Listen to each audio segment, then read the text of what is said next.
On a parlé de VIH-Sida. Il faut aller faire les dépistages, hein. C'est vrai que ça fait toujours peur. On se dit, mais Narokendekuna, comment je veux faire? Autrefois, les gens mouraient aussi rapidement de cette maladie, mais aujourd'hui, il est possible de vivre quand même pendant longtemps avec cette maladie, puisqu'il y a pas mal de résolutions de la part de l'OMS. Et puis voilà, donc allez vous faire dépister de temps en temps, faire de check-up de votre santé, savoir, puisqu'on ne peut pas seulement l'attraper par voie sexuelle. Même en utilisant les objets tranchants et autres, on peut aussi avoir cette maladie. Là, je vous l'avais annoncé que je serai avec Gigi Nende pour la rubrique excusez-moi, pour la rubrique chronique du jour. Elle est là avec nous et devinez quoi pour ce jeudi, elle nous parlera de la Tour Eiffel. Pourquoi de la Tour Eiffel? On va le savoir avec elle. Qu'est-ce que la Tour Eiffel a fait? On le saura avec elle. Elle m'a juste dit, écoute, on va parler de la Tour Eiffel. Ah, mais nous sommes ici à Kin. Comment tu nous ramènes à je sais combien de kilomètres, tu nous ramènes à Paris. Donc aujourd'hui, on va quand même voyager un tout petit peu. Hein. On est ici, surtout ceux de Bandalungwa. Puisqu'on a l'habitude de dire que Bandal c'est Paris. Donc, ceux de Bandal, vous allez voyager, vous allez vraiment vous retrouver à Paris. Hein, le vrai Paris, quoi. La ville de Paris. Paris, capitale de la mode, ville lumière, autres. Donc, on va voyager avec Gigi Nende ce matin qui va nous parler de la Tour Eiffel. On va découvrir ensemble pourquoi la Tour Eiffel, pourquoi seulement Paris, qu'est-ce qui s'est passé réellement, qu'est-ce qui se cache derrière cette histoire de la Tour Eiffel. Gigi Nende, bonjour à vous. Bonjour Maryse. Vous allez bien? Oui, ça va, et vous? Ça va très bien, ici ça va toujours, de toute façon, ça va. Alors, vous êtes là pour la Tour Eiffel. C'est vrai qu'en me donnant quand même cette thématique, ce sujet, je suis restée là pendant un moment, je me dis, mais elle veut nous faire voyager sans billet d'avion. On voyage sans pour autant prendre nos bagages, mais on va quand même voyager pour Paris. On va aller à Paris. On va aller à Paris. Vous avez la parole. Pareil pour le décollage. Attachez vos ceintures surtout. Hein. Alors aujourd'hui, comme nous le savons tous, vous le savez, nous le savons, nous apportons un personnage historique dans le livre les Grands Destins. Aujourd'hui, j'ai tiré un personnage, c'est celui qui nous ramène à Paris. Il s'agit de Gustave Eiffel. Et celui... ok, c'est pourquoi vous parlez de la Tour Eiffel. Exactement. Ok. Alors, on va savoir exactement qui est Gustave Eiffel, qu'est-ce qu'il a fait, et voilà, son histoire en long et en large.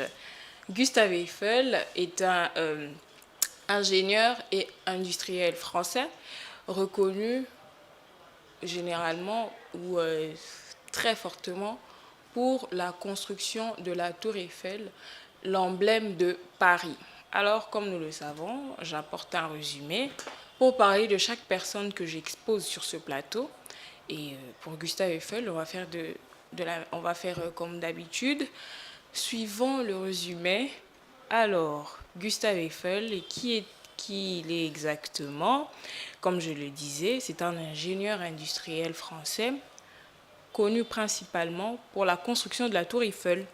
Spécialiste des structures métalliques, il a laissé une empreinte durable dans le domaine de l'ingénierie. On va parler de sa jeunesse et de sa formation. Il est né en 1832 à Dijon. Il étudie à l'école centrale des arts et des manufactures à Paris. Il débute sa carrière dans les chemins de fer et se spécialise dans les constructions métalliques.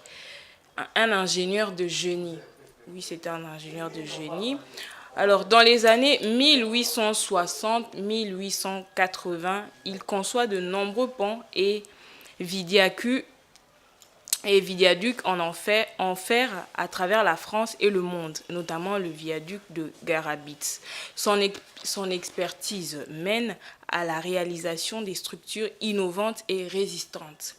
Alors, on va parler de la Tour Eiffel, qui a été construite en 1802. Enfin, l'histoire, c'est entre 1887 et 1889. Son projet est plus célèbre.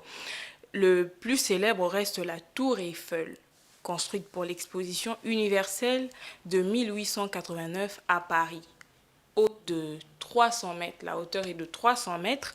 Elle suscite d'abord des critiques avant de devenir un symbole mondial de la France. L'affaire du canal de Panama et la fin de sa carrière. Il s'est retrouvé impliqué dans un scandale financier qui s'appelait l'affaire du Panama. Alors, qu'est-ce qui s'est passé? Il s'est passé que en 1893, il est contraint de quitter son emprise blanchie. Il se consacre ensuite à la recherche de l'aérodynamique et la météorologie. Alors, parce qu'il s'était retrouvé dans quelque chose comme ça, c'était compliqué pour lui, il devait s'en sortir. Alors, il a quitté ce qu'il avait l'habitude de faire pour se retrouver, pour se concentrer ensuite à la recherche de l'aérodynamique et de la météorologie. Alors, son héritage, Gustave Eiffel meurt en 1923. Il laisse un héritage scientifique et architectural immense.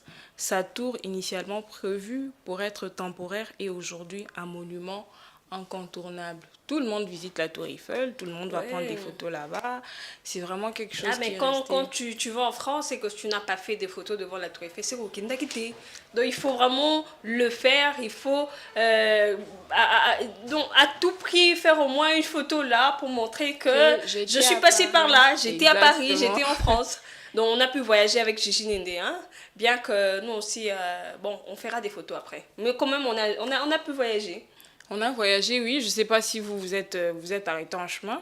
Nous, on est arrivé jusqu'à Paris. On a vu la Tour Eiffel. On a pris des photos. On va vous les envoyer très bientôt. Dans pas longtemps. Alors, c'est un endroit magnifique. Oui. Quand il faut voyager, il faut à tout prix aller visiter, quoi. Exactement. Voilà. Je vous le conseille. Vous qui partez de temps en temps, il faudra aller visiter. Et ceux qui partiront pour la première fois, il faudra aller vous prendre des photos là-bas. C'est symbolique. Ça démontre vraiment que j'étais à Paris. Et on va te croire sur parole à base des photos. Alors, c'est vraiment ça le bref résumé de Gustave Eiffel. Alors, son histoire, ce qu'il a fait en quelques lignes, je vous ai expliqué. Et c'est ce qu'on retient de son histoire. Et il n'y a pas que ça, en fait. J'ai dit au départ que c'était un ingénieur et industriel français. Ça veut dire qu'il a fait beaucoup d'autres choses en rapport avec la construction. Il dit que quand il a construit la Tour Eiffel, les gens l'avaient oublié, lui. On voyait plus la Tour Eiffel, ça veut dire que ça lui avait volé la vedette d'une certaine manière. C'est la Tour Eiffel qui passait en avant et lui, il était effacé, alors qu'il n'a pas que ça. Dans le livre Le Grand Destin, on précise ça, il dit qu'il n'a pas que ça. Alors, à un moment, il était devenu jaloux de la Tour Eiffel parce qu'on parlait que de ça, on parlait plus de lui. Pourtant, il y a eu d'autres réalisations de la part de l'ingénieur. Il en a beaucoup. Alors, voilà. Merci beaucoup, Gigi Nende. On se donne rendez-vous prochainement. Peut-être qu'on va voyager en Allemagne, on ne sait jamais. D'accord, pas de problème. Moi, je suis là pour vous faire voyager. Hein.